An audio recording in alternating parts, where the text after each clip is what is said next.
सलाम अलैकुम साहब, खलीजी ममालिक ते ईरान एक दूजे के आमने सामने आ गए हैं। आल दो उस तरह कोई एक वड्डी कार्रवाई तो नहीं खलीजी ममालिक की तरफ की गई। क्या लग रहा है मुख्तलिफ अगर तुसी तजियाकारां सुनो और मुख्तलिफ फोरम्स से वेखो तो कहा जा रहा है कि शायद जी एक इसराइल की बड़ी पुरानी ख्वाहिश सी कि जी वो मुस्लिम ममालिक आमने सामने ले आवे और ये आपस में लड़ना शुरू हो जाए। तो ये जी नेतन्याहू की एक पॉलिसी है, एक स्ट्रेटजी है, क्या लग रहा है ये जो सारा कुछ हो रहा है वो तहत ही हो रहा है कि मुस्लिम ममालिक आपस एक दूजे के आमने सामने आ जाए?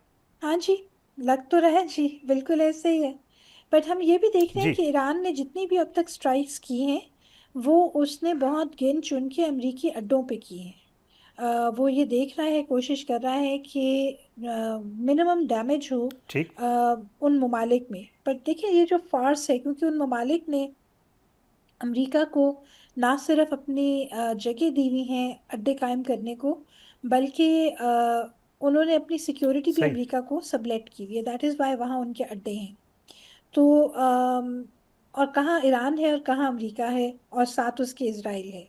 तो ये हर लिहाज से टेक्नोलॉजिकल, साइबर, स्पेशल, हर तरह की ठीक। एक बड़ी ताकतवर दो ताकतें हैं जिनके पास हर तरह का असलहा है, हर तरह की कैपेबिलिटी है।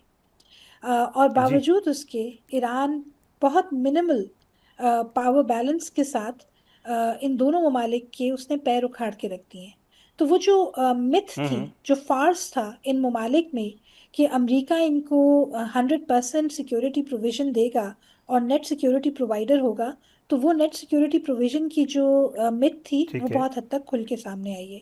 तो अगर तो मुस्लिम ममालिक जो हैं इस बात का एहसास करें कि हमारा इकट्ठा रहना और अपने आपस के डिफरेंसेस को आपस के फोरम में तय करके एक United Muslim front banana is far more important, बजाय इसके कि हम जी। इन ताकतों के हाथों अपने आप को ना सिर्फ बेच चुके हैं बल्कि हमने अपने आप को मुकम्मल तौर पे तबाह बर्बाद कर लिया है।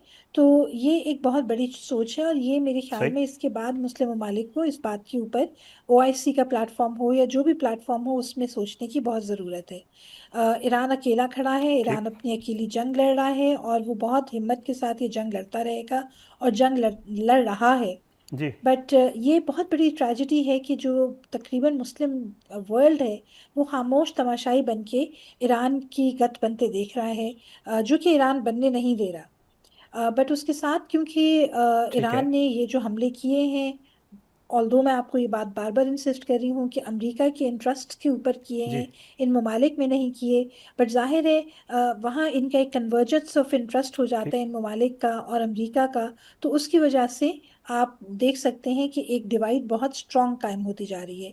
It is going to take time. सही। इंशाल्लाह जब ये जंग कुछ दिनों या हफ्तों के अंदर निपटती है, तो it is going to take time for damage control. और उसके लिए पाकिस्तान, तुर्की, मलेशिया जैसे जो ममालिक हैं, जी। सऊदी अरेबिया भी हो गया, तो उनके गुड ऑफिसर्स की बहुत ज़रूरत है जो कि मुस्लिम मुस्लिम मुल्क ठीक। ममालिक के दरमियान एक ब्रिज का किरदार अदा करें और उनको एक प्लेटफॉर्म पे इकट्ठा करें और आपस में उनका मुसाफिया कराएं और इस मसले को हल करें और इस बात के ऊपर आए कि हमारी बका आपस में इकट्ठे होने से है।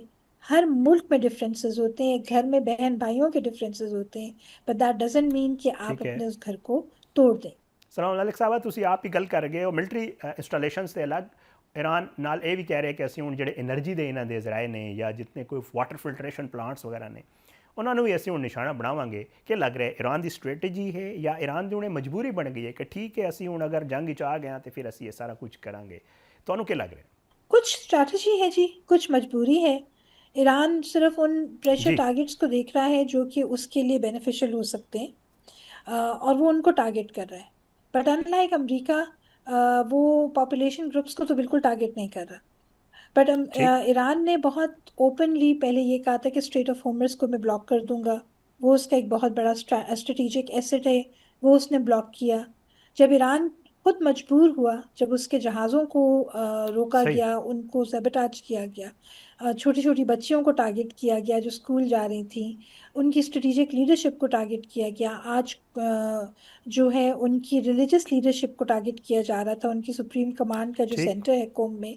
सो फिर ईरान मजबूर है कि उसने जिन टारगेट्स को एनलिस्ट किया हुआ है, तो ये तो जी। एक वॉर का बड़ा एक स्ट्रैटेजी होती है लिमिटेड कॉन्फ्लिक्ट में, ऑल्दो वो न्यूक्लियर वॉरफेयर में हम जरा ज़्यादा कहते हैं कि काउंटर वैल्यू और काउंटर हम्म। Force targets. तो काउंटर फोर्स टारगेट्स को भी ईरान बहुत तरीके से अटैक कर रहा है, और अब काउंटर वैल्यू टारगेट्स की तरफ आ रहा है, ताकि ये अंदाज़ा हो कि ईरान की जो ठीक है। ओवरऑल माइट है उसको अंडर एस्टिमेट ना किया जाए। But having said that, Iran इस चीज़ के बारे में बहुत मोहतात है कि सिटी सेंटर्स को, लोगों को टारगेट ना किया जाए, ताकि अवाम जो है वो इस चीज़ का हिस्सा ना बने, क्योंकि फिर वो वॉर एक और लेवल पे चली जाती है। एक और मामला भी है सलमा मलिक साहिबा, ज़रूर ਉਹਦੇ कमेंट कर ਦਿਓ। ਲਿੰਡਸੇ ਗ੍ਰਾਮ ਤੁਹਾਨੂੰ ਪਤਾ ਹੈ ਸੈਨੇਟਰ ਨੇ ਔਰ ਟਰੰਪ ਦੇ ਕਰੀਬੀ ਸਮਝੇ ਜਾ ਰਹੇ ਨੇ। ਉਹਨਾਂ ਦਾ ਮੈਂ ਵੇਖ ਰਿਹਾ ਸਾਂ, ਉਹਨਾਂ ਦਾ ਇੱਕ ਜਿਹੜਾ ਬਿਆਨ ਸਾਹਮਣੇ ਆਇਆ ਔਰ ਉਹਦੇ ਵਿੱਚ ਉਹਨਾਂ ਕਿਹਾ ਕਿ ਜੀ ਇਹ ਅਗਰ ਈਰਾਨ ਦਾ ਖਾਤਮਾ ਹੋ ਗਿਆ, ਅਗਰ ਅਸੀਂ ਕਾਮਯਾਬ ਹੋ ਗਏ, ਤੇ ਫਿਰ ਜਿਹੜੇ ਸਾਊਦੀਆ ਦੇ ਤਾਲੁਕਾਤ ਨੇ ਇਸਰਾਈਲ ਨਾਲ ਉਹ ਮਾਮੂਲ ਤੇ ਆ ਜਾਣਗੇ। ਤੁਹਾਨੂੰ ਕੀ ਲੱਗ ਰਿਹਾ ਕਿ ਇਸ ਸਾਰੇ ਮਾਮਲੇ ਦੇ ਪਿੱਛੇ ਕਿਤੇ ਉਹ ਗ੍ਰੇਟਰ ਇਸਰਾਈਲ, इस्लामी ममालिक के जोड़े तल्लुकात इसराइल नाल ठीक होने का मामला है, कितने पीछे वो भी है? तो क्या लग रहा बिलाशुबा, बिल्कुल जी, बात यही है। क्योंकि 3 सालों है? से हम यही देखते आ रहे हैं कि जब से अक्टूबर 2023 से एग्रेशन शुरू हुई थी और गाजा को जो है इन्होंने कंट्रोल करना शुरू किया था, वहां से लोगों को, हमास को ठीक। टारगेट करना शुरू किया था। तो देखें, पैटर्न बड़ा क्लियर है। पहले इन्होंने हमास की जो लीडरशिप है उसको इस तरह चुन चुन के मारना शुरू किया, जैसे अब उन्होंने इरानियन लीडरशिप के साथ शुरू किया है। इरानियन लीडरशिप क्योंकि जरा ज्यादा सही। पावरफुल थी, तो उसके लिए उनको स्ट्रैटेजी अपनी बहुत सोच समझ के ड्रॉ करनी पड़ी। बट हमास की लीडरशिप को उन्होंने टारगेट किया और उनके साथ और वो भी इंटरनल जो इंटेल थी, ह्यूमन इंटेल, उसके ठीक। ऊपर उन्होंने बहुत ज़्यादा रिलाई किया, जो कि एक बहुत बड़ी ट्रैजिक बात है कि हमारे जो लोग हैं वो आपस में इत्तेहाद के बजाय इन ताकतों के जी। हाथों बिके हुए हैं, पैसों के लिए बिके हुए हैं, या जिस भी स्ट्रेटेजिक रीजनिंग की वजह से बिके हुए हैं। और ईरान के साथ वो चाहते हैं कि जी ईरान मुकम्मल तौर पे मिनिमाइज हो, हम्म। ताकि जो हमास को सपोर्ट हो रही है या जो भी एंटी इजरायली फोर्सेस हैं जिनको ईरान सपोर्ट कर रहा है, तो वो फिर उसके लिए रेजिस्टेंस के तौर पे सामने खड़ी ना हो।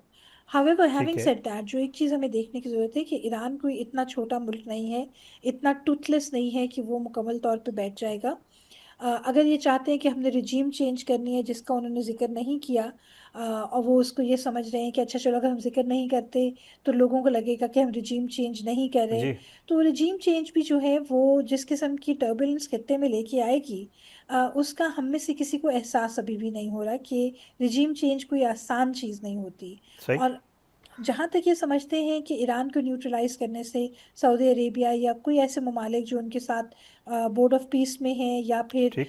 बोर्ड ऑफ पीस के अलावा खित्ते में अमन और सुकून की खातिर ये चाहते हैं कि इसराइल के साथ डायलॉग में जी। इंडल्ज हों ताकि ये मसला हल हो सके, तो वो मुकम्मल तौर पे हर चीज़ को एक्सेप्ट कर लेंगे। तो ऐसा नहीं होगा।